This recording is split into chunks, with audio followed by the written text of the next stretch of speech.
November 20th, 2014. The worst day of my life. The scariest day of my life.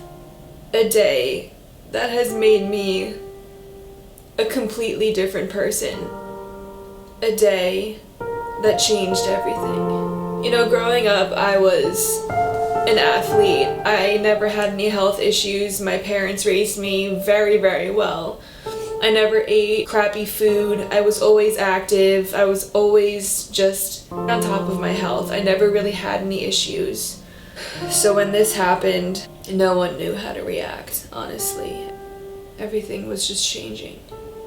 It's been 4 years, and I've yet to see a therapist. And I really need to see one. Oh my god. This day haunts me in my sleep. I have nightmares about this day, about being stuck in that same situation for the rest of my life.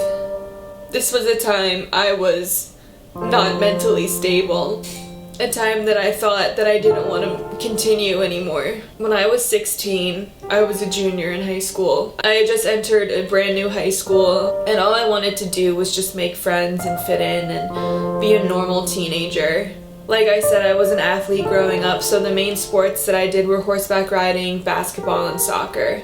So I tried out for the basketball team, and I made varsity. My first varsity sport in a brand new town, in a brand new school. All I wanted to do was just be the best I could possibly be. But life had other plans for me. I was just sitting around one day and I looked down at my legs and I noticed dots, like these red dots all over my legs. And when I pressed on them, they wouldn't go away. And I was like, that's kind of weird. They started to form on my arms, on my chest, on my neck. So, as any parent would, they were like, okay, let's go to the doctor. So I did. They put me in a room and immediately they had other doctors come in and they sent me for a blood test immediately. I obviously had no idea what was going on, so I started freaking out a little bit, but I was a very in denial person. I still kind of am. So I was like, no, nothing's wrong, it's fine. It's probably just whatever, maybe a virus. Another reason why I went to the doctor is because I did have a virus at that time. It was just like a common cold, which ended up being a sinus infection, so they put me on this medicine called Cefsil. Later we found out that Cefsil is a cousin of penicillin, which I am allergic to, so that's good. I got my blood test, I went back to school. I had practice, basketball practice after school that day. And I asked my mom, can I stay a little bit longer? I want to practice some free throws. Some of the girls are staying after. I just want to hang out and get to know them more, you know, whatever. She was crying on the phone. She said, no, Kim, we have to go. Just come in the car and I'll tell you what's going on. And when my mom cries, I know that something is seriously wrong because that woman does not show emotion at all. So I was getting really concerned. I get in the car and she looks at me and she says, Kimmy, we have to go to the hospital. You have to stay there 2 nights. Everything's fine, but you know, we just have to make sure everything's okay. They're gonna explain everything when we're there. I really don't know what's going on, but Dad's gonna meet us there later. Text him or call him, whatever clothes you want him to bring you. Just let him know. So I go to the hospital. Immediately they start injecting IVs in me and this liquid that I didn't know, but it tasted like salt. Saline is what it is. They started putting an IVIG Drip, which is basically just an infusion of platelets. And as they were doing all this, they were explaining to me that what I have is called idiopathic thrombocytopenic purpura, which is ITP. It's basically where your body develops an antigen that kills and attacks your platelets rather than other harmful viruses. So the red dots or petechiae that I had on my leg was caused by some broken blood vessels, pretty much. Platelets are what stop you from bleeding out. So you can imagine how horrific my periods became. They put me on the IVIG drip, which is 7 hours long. Every 15 minutes, the nurses come in to take your vitals, your blood pressure, your temperature. Those 2 days I didn't sleep through the night. Every 15 minutes I would be woken up. I thought that I would be done after those 2 days. They would just give me a boost and I'd be on my merry way and I would be fine, but that wasn't the case. After those 2 days, my platelet count went back up. Oh, I left out an important detail. Hold on, let's rewind for a second.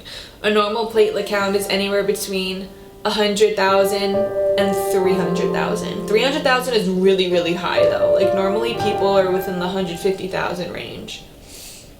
I, at the time of my admission to the hospital, was at 12,000, which is really bad, but I've later gone down to 3,000, which was the lowest I've ever been. Now, other symptoms of having ITP is sporadic bruising. You'll wake up with like black and blue marks all over you. You haven't bumped into anything, but they're just there. The petechiae, broken blood vessels, just your skin is very, very sensitive to touch. Okay, going back. I left the hospital. I went back for a blood test. My platelet count dropped again. The IVIG boosted it up for only about a day or two, maybe 3 if I'm lucky, and it would fall right back down. Nothing was keeping the numbers high. So a few weeks go by, more IVIGs, more testing, more doctors visiting me asking me what happened, me not having any answers, me questioning everything. Fast forward a few months, they put me on steroids, which turned me into a raging bitch. They put me on dexedrine, which is the highest dosage of steroids that can be given. I gained at least 15 pounds. I was nasty, and they didn't work. So after the steroids failed, we fast forward a few more months. IVIGs, trying to just get me a boost so I can be normal and do normal things and play basketball. Anything, if my counts were over 50,000, I was in the clear to drive. I was in the clear to play basketball, hang out with my friends without feeling like I was gonna die. Anything underneath that, there was really high risk of a possibility of getting hit in my head and my brain bleeding out, or just nasty things. So fast forward a few more months, they put me on a pill called Promacta, which I don't know what it was supposed to do. I'm assuming give me more platelets somehow, I don't know. I was on those for about a month. They didn't work. And in between all of these things, I was getting more IVIGs. So now we're about like 3 months in, or 4 months in. I don't know. When I say a few months go by, maybe I mean weeks, I don't know. It's the whole entire time span was like about 2 years. So base it off of that. Promacta didn't work. Time goes by, more IVIGs. Doctor comes in and says, you need to get a procedure done. And I was like, okay, what is it? Which I later discovered, it's a bone marrow biopsy where they pretty much take a long needle-like tube thing, go into your back dimple, and then take out a piece of your bone marrow for testing for other things like lupus, cancer, yada yada. I went in for my first bone marrow biopsy and I was so scared. This was the first time I've ever been put under anesthesia. This is the first time I've ever had an operation done to me. And the operation was successful. And this is actually a really, really cool moment for me because as I was coming out of my like anesthesia enhanced trip, I felt my grandma hugging me, and my grandma hasn't been alive for maybe like 6-8 years now. But I felt her presence and she was sitting there and she was hugging me as I was being wheeled out of the room. And I knew that I was gonna be okay because I had her there. And everything was just really peaceful in that moment. So I get wheeled out and my dad is standing next to me. And I look at him and I say, Nana was here. And he was like, what? And I was like, no, Nana was here. Like, I felt her, like I really felt her. And everyone just started crying because we didn't really realize how bad everything was getting. So sorry. My bone marrow biopsy came back fine. I didn't have lupus. I never had cancer. But that didn't mean that it ruled those out forever in the future. But as of right now, it was just ITP. A few weeks go by, and since the Promacta failed, they put me on these injections called end plate. The end plate injections were so painful. They would go in your arm, like in your bicep, but since my skin was so sensitive and my blood was so thin, I would like blister up around it, and my body would create like a little bubble over the injection site, and I would be bruised completely around my arm, and I would have to get these injections once a day, or once every 2 days if I remember correctly. There was one time where my arm was literally bruised from here. It looked like a whole, like a wraparound tattoo. It was just green and purple. Those still didn't work. Now we're about 7-8 months in. No answers, no cure, more depression and more misery and more being stuck in hospital beds and being on the oncology unit where all these kids had cancer. And I would look out of my hospital room feeling so lucky that I didn't have it worse. I would always keep my door open, but sometimes it was really hard to do that because I see these little kids holding on to their little machines with no hair, and their parents next to them just trying to make the most of the situation. But I realized how lucky I am to not have it as bad as some people had it. And that really humbled me, and that's what really kind of got me through everything, was just realizing that it always could be worse. I was disgusting. My body was disgusting. I was pale. I was bruised all over the place. I had red dots all over me. I remember I looked at my dad and I said, "Dad, I literally look like a banana." Not even the ones that are like ripe enough, the old ones that have like brown dots all over them. But I looked at him and I was like, I'm disgusting. Like, I'm gross. I'm not, I don't know, I just wanted to be normal, and I wanted to be pretty, and I wanted to be loved, and I wanted to give love. But who was gonna love me in that situation? My boyfriend at the time surely didn't give a fuck. He never showed up. He showed up once to ask me to prom so we can get a good Instagram picture, and then went to go party every other night when I needed him. That's a whole nother story. More time goes by. I walked into the hospital. I was like, I'm here, I'm getting admitted. Can we start making this IVIG? Because it takes like a few hours to mix. It has to be mixed very slowly and very carefully. So I looked at them and I was like, all right, I'm gonna be here for the next week probably. Can we start making this shit now so I can get out of here as soon as possible? Now it was time for my second bone marrow biopsy. I went in for the procedure, everything was fine.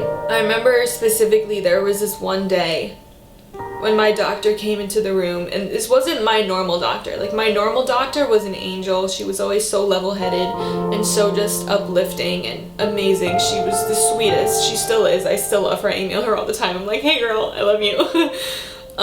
This was a doctor above her, and I only really dealt with him when things got really, really bad. And I remember he walked into the room and he was in a bad mood. I don't know if it was just his bad mood that was really negative or just the news that he had was negative. He was being very unempathetic to my situation, and he was like, we've never seen anything this severe. We're actually probably going to do some case studies on you because we've never seen this be this bad before. And he walked into the room and he was explaining what lupus was, and he wasn't ruling out cancer. And whenever you hear that you may have cancer, everything in your head just really goes berserk. I started thinking about literally ending my life if that was the case, and I just remember feeling so hopeless. and he was talking about all these other problems, and he left the room, and me and my mom were just sitting there with our jaws dropped, like, we did not expect that. It's always been a thought in the back of our head, but we never outright thought that it could be something worse. Thankfully, it was never worse, but I went in for another blood test, and one of the nurses introduced me to the Make-A-Wish Foundation. And I always thought that the Make-A-Wish Foundation was only for kids who were terminally ill, but it turns out that if you've been sick for 6 consecutive months, you would be able to be granted a wish. So ultimately my wish was to go to Italy with my family, which we ended up doing. I'll insert some pictures. It was the most amazing time I've ever had, and it will be a trip that I'll never forget. But I remember going into the castle in my hometown, because that's where one of the castles were. Well, it still is. And I just remember just like wanting to run out and just cry and just not be there, because I did not want that to be me. I did not want to accept the fact that I was 18 years old when the wish was granted. I was 18 and I was having a Make-A-Wish. It was so embarrassing at the time, and I've always been the type of person to not feel dependent on other people. I've always been extremely independent, and the fact that I wasn't anymore was like harder than anything. So I made my wish. I'm literally jumping all over the place. When I made the wish, it was towards the end of my ITP. We're gonna still go back to when it was still kind of new. This was around springtime now, and I wanted to go to Florida for a vacation with my friend and my mom and my dad. So we went. I juiced up with IVIG and platelets before I went on the plane. They sent us hospital information down there in case something happened and I would need to go to the hospital, which I did.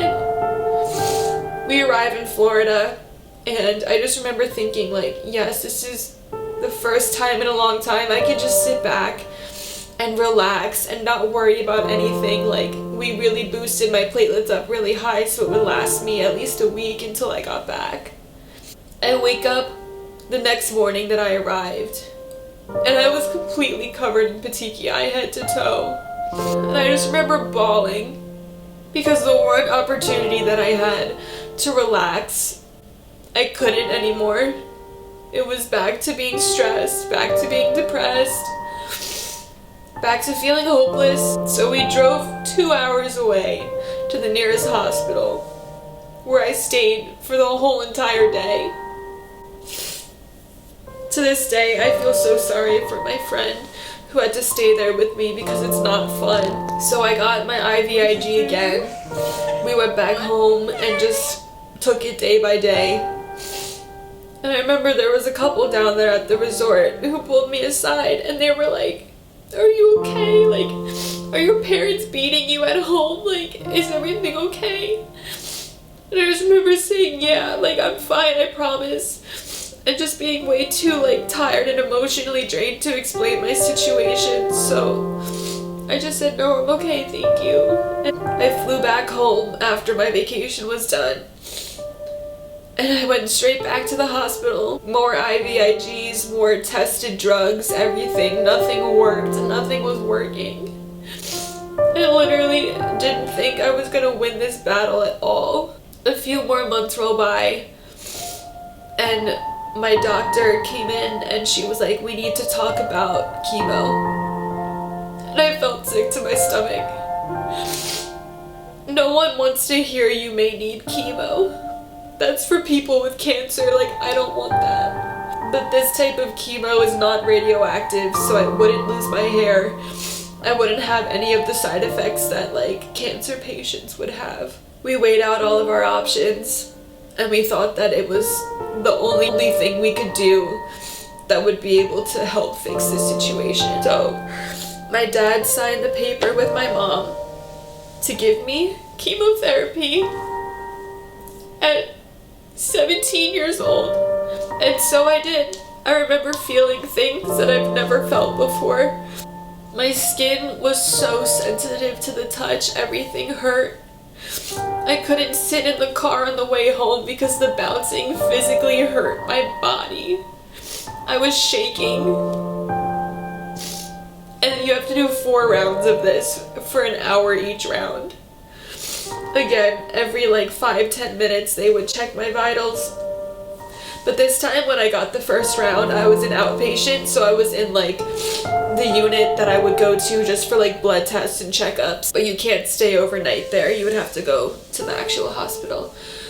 So I was an outpatient, and my dad was with me, and I just sat there, I laid there lifeless, and I just waited for it to be done. The next few days I came in for round 2, round 3, round 4. So what the chemo did is called rituximab. It eliminates your B cells, and you don't know if they grow back healthy, if they grow back unhealthy. It's a mystery. Or if they don't grow back at all. But my B cells were eliminated.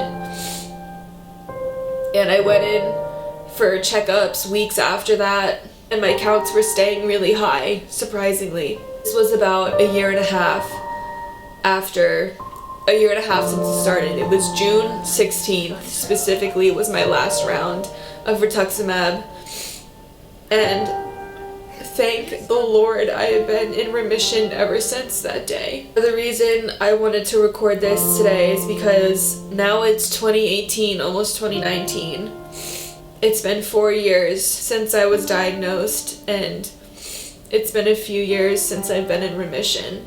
I was at kickboxing today, and I looked down and I noticed petechiae. And immediately, all my PTSD came in full effect, and I literally couldn't focus. Right when class was over, I ran home and I called my dad, hysterically crying, thinking that if I ever had to go through it again, that I wouldn't be able to do it. And it was so scary. But I have faith that everything is gonna be okay. Everything has been fine for a long time. I'm living in New York City. I have an amazing job. I have the most amazing friends. I have the greatest support system. I'm so blessed to see another day. I really am so blessed. During that time, I had everything taken away from me. My freedom, my life, everything was just taken away from me, and there was nothing I could do about it. The scariest part of all of this is that it can come back any day, and I'll never know. It's always in the back of my head. I have to be extremely careful with what I do, how hard I push myself. If I don't eat the right foods, if I do eat the right foods, like, I will never ever know if it's gonna come back. Which is a terrifying thought, because I could just be sitting here living my life, and the next day I'll have to go through it all again and start from ground zero again. And I don't know if I have the strength to do that. Every year on June 16th, my parents and I visit the nurses, and we bring them donuts or bagels or whatever, because every year that I'm not there is a good year. The message I want to give everyone is that no matter how bad things seem, there's always light at the end of the tunnel. So I just performed at Radio City, and guess who introduced me? Paul Wesley, aka Stefan Salvatore from The Vampire Diaries. If you know anything about me, you know that he is my favorite actor, and that's my favorite show. What the heck? Paul Wesley introduced me. But I'm here to tell you, with first-hand experience, that with time, things do get better. And I promise you that. I promise time heals everything, which is the inspiration behind my first tattoo. It says Il tempo cura tutto, which means time heals everything in Italian. No matter what darkness you find yourself in, there's always light. And all you need is 1 or 2 amazing, loving people to tell you that every day when you don't feel it. And those people were my parents and my family. If you or someone you know is struggling with ITP, which is a very rare disease in the first place, only 1 in 100,000 people get it, but if you happen to know someone who has this, please feel free to reach out to me and ask questions and tell them to talk to me, because I have been through it. For 2 years of my life, it consumed me. And I want to be there to help. I want to help people so bad, and I want to inspire people. And I hope that with this YouTube channel and my music and all my original writings and all my original songs, I hope that I can inspire and influence at least one person to help them feel less alone, to help them feel good about themselves, because that's all I want to do. So thank you for watching this video. I am so sorry that I was an emotional mess. It's just, this day is always the hardest for me. If you watched all the way through, thank you. I appreciate you listening to me and listening to my story. I'm gonna end on a quote that my dad told me in the middle of me being sick. He said, I'm sorry, I'm gonna start crying again. He said, falling down is a part of life, but getting back up is living. You can fall down 1,000,000 times, but bringing yourself back up from the dirt, that's what life is all about. And on that note, I hope you have a great day. I wish you nothing but health and happiness, and I will see you guys in my next video.